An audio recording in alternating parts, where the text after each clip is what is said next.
Ya kari Pakistan menta lasya sensar hak ain klau ong u Imran Khan u badai Prime Minister barim kari Pakistan hi. Menteri rang badu barim cong kari Pakistan u balasya sep patok u Imran Khan menen kasngi thoding uloong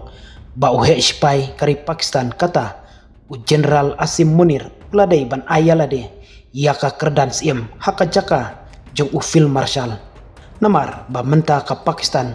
kasya sensar haka ain klau u Asim Munir ulasya kentiu syaka kerdan Field Marshal haka sengi balang nak benta ka kam jong u haka jingya kanat ka badang syen bat karwi India haka ba ulalong officer sipai bahak lidu bat baar haka history jong kari Pakistan ban syak kentiu syaka kerdan Field Marshal.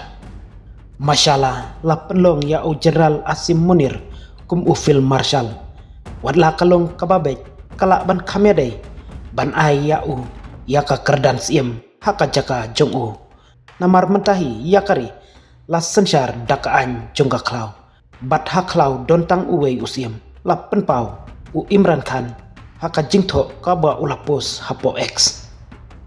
u Imran Khan u baladon hapatok nadu ubnai Agos jong usnyam arajar arpulai persya haki babun kim mokoduma balap pengat ya u dakari Pakistan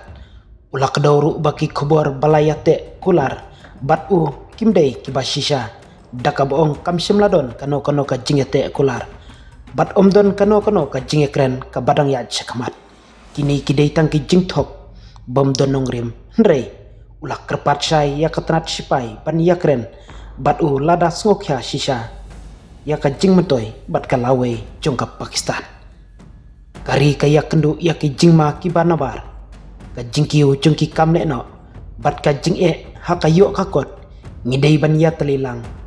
ngampat jupan nakabenta yalade mensua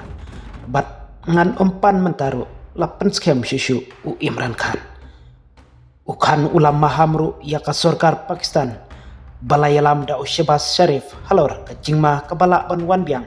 ka jingsha thombor da ka ba kentu yaki